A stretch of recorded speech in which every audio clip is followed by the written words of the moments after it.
हाय friends, myself Virendra Kumar और मैं एक हर्बल लाइफ एसोसिएट हूँ, इंडिपेंडेंट एसोसिएट हूँ। ये मेरी फिफ्थ वीडियो है और फिफ्थ वीडियो में मैं बात करूँगा आप लोग से कार्बोहाइड्रेट्स के बारे में।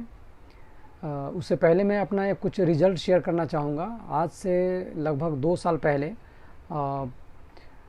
मेरा बेली फैट जो था वो काफ़ी ज़्यादा था, जो कि मैं हर्बल लाइन न्यूट्रिएंट्स को मैं यूज करते हुए एक लगभग 5.5 नथिंग बट 6 kg करीब वेट मैंने अपना रिड्यूस किया है, अपने फैट्स को रिड्यूस किया है।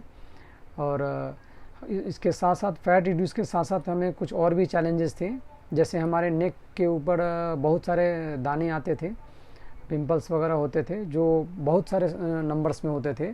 ये सब ऑटोमेटिक बिना किसी मेडिसिन का ये अपने आप ये सही हो गया। डाइजेशन मेरा काफ़ी इम्प्रूव हुआ है, स्किन का रिज़ल्ट अच्छा है और हेयर का टेक्सचर भी बहुत अच्छा हुआ है। इवन मेरे पैर में पिगमेंटेशन हुआ करता था, ब्लड पिगमेंटेशन हुआ करता था, जो कि काफ़ी डार्क पैचेज वगैरह होते थे। तो ये सब भी बिना किसी मेडिसिन्स का ये सब नॉर्मल हो गया। और इसके लिए ये डार्क पैचेस के लिए मैंने करीब होम्योपैथिक और एलोपैथिक में 2 इयर्स तक मैंने करीब इसका ट्रीटमेंट करवाया, उसके बावजूद भी ये सही नहीं हुआ था। मैंने लास्टली मैंने छोड़ दिया वैसे ही, बट ये न्यूट्रिशन को लेते हुए, अच्छे न्यूट्रिशन का यूज़ करते हुए मैंने मेरे बॉडी में बहुत सारे चेंजेज आए हैं। बॉडी को एक स्पेशल टाइप का कहें कि शेप मिला है। एक बहुत मैं इससे सेटिस्फाइड हूँ मैं।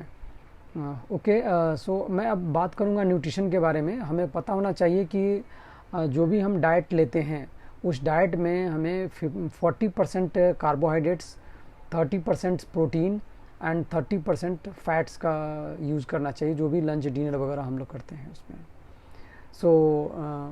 अगर हम सिर्फ कार्ब्स की अगर बात करें तो कुछ लोग अपने डाइट में 50% कार्ब्स खा करके खुश हैं। कुछ लोग का कहना है कि अगर मैं कार्ब्स ज़्यादा लेता हूँ तो मुझे डायबिटीज़ टाइप 2 की जो डायबिटीज़ होती है वो मेरा बढ़ जाता है, या फिर मैं ओबेसिटी का शिकार हो जाता हूँ मैं। तो कुछ लोग का कहना इस तरीके से है। आपको यह समझना है कि जो हम कार्ब्स जो कुछ भी हम लेते हैं अपने बॉडी में फूड के ज़रिए, वो जनरली 2 टाइप्स के होता है। नंबर 1 सिंपल कार्ब्स होता है। सिंपल कार्ब्स का मतलब हो गया कि वो प्रोसेस्ड हो गया, या उसको हम ऐसे कहें कि वो रिफाइंड है वो। अगर हम सिंपल कार्ब्स का यूज़ अगर हम अपने डाइट्स में ज़्यादा से ज़्यादा अगर कर रहे हैं तो हमें ओबेसिटी या फिर मेटाबॉलिज्म से रिलेटेड जो डिजीज़ होती हैं वो सब बढ़ने के चांसेस हो जाते हैं। और जो सिंपल न्यूट्रिएंट्स होता है, वह सिंपल कार्ब्स जो होता है वो उसमें लेस न्यूट्रिएंट्स होता है, लो फाइबर होता है और लेस हेल्दी होता है यह। जबकि अगर हम सेकेंड टाइप की अगर हम बात करें जो कि कॉम्प्लेक्स कार्ब्स होता है, यह कॉम्प्लेक्स कार्ब्स अनप्रोसेस्ड होता है यह। और अनप्रोसेस्ड होने की वजह से ये इसमें न्यूट्रिएंट्स काफ़ी ज़्यादा होता है, हाईली न्यूट्रिएंट्स हम कह सकते हैं, हाई फाइबर, इसमें फाइबर का भी क्वांटिटी इसमें ज़्यादा होता है और ये काफ़ी हेल्दी होता है। ये सिंपल कार्ब्स और कॉम्प्लेक्स कार्ब्स ये हुआ। कार्ब्स में अगर हम बात करें तो हमें कौन से कार्ब्स लेना चाहिए और कौन से कार्ब्स को अवॉइड करनी चाहिए, तो उसको हम good carbs and bad carbs में उसको हम क्लासीफाई कर सकते हैं। जो बैड कार्ब्स का एग्जांपल हैं उनको आपको ध्यान से सुनना है और हमें कोशिश करना है कि बैड कार्ब्स का यूज़ हम ना करें या बहुत कम ही करें। जैसे कि शुगरी ड्रिंक्स वगैरह होता है, कोल्ड ड्रिंक्स वगैरह हो गया, इसमें कई सारे एग्जांपल है। किसी कंपनी को मैं नहीं टारगेट करना चाहूँगा मैं, बट कोका कोला वगैरह हुआ, पेप्सी हुआ और व्हाटएवर, बहुत सारे मार्केट में ऐसे ड्रिंक्स आते हैं जो काफ़ी इसमें शुगर की क्वांटिटी बहुत ज़्यादा है। सपोज आप एक 250 ml का अगर आप कोल्ड ड्रिंक्स अगर पी रहे हैं तो उसमें 20 स्पून्स लगभग शुगर होता है। यह आपके लिए बहुत ही नुकसानदायक है। नेक्स्ट है फ्रूट जूस। फ्रूट जूस भी आप इसके बारे में भी बहुत सारी बातें हैं।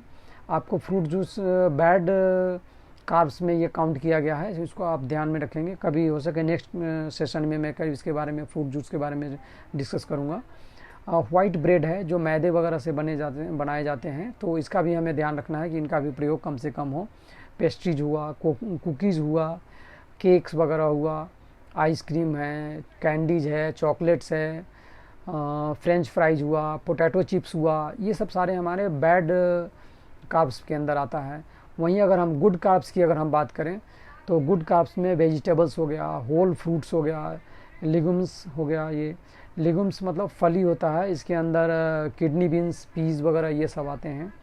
अगर हम नट्स की बात करें तो गुड कार्ब्स के अंदर हम नट्स का इस्तेमाल कर सकते हैं, जिसमें कि पीनट्स होता है, वॉलनट्स होता है, आलमंड्स होता है।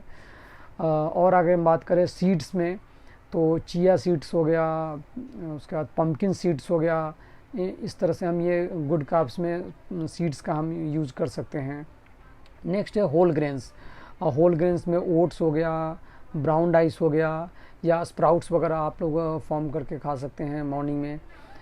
नेक्स्ट है ट्यूबर्स में पोटैटोज़ होता है, स्वीट पोटैटोज़ होता है। तो ये सब कुछ गुड कार्ब्स हैं।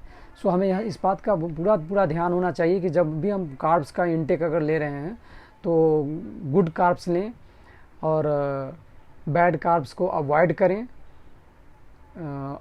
40% से ज़्यादा कार्ब्स अपने डाइट में नहीं इस्तेमाल करें। और मैं इसमें क्या कहना चाहूँगा कि कार्ब्स जो होता है वो जनरली कार्बन, हाइड्रोजन और ऑक्सीजन, ये 3 चीज़ों के मिलने से बनता है यह। सो ओके, कार्ब्स के बारे में मैं इतना ही आपको बताना चाहूँगा। और अगर कुछ इसमें और भी चीज़ बताना होगा मैं नेक्स्ट वीडियो में इसको कवर करूँगा फिर मैं। Okay, thanks friends.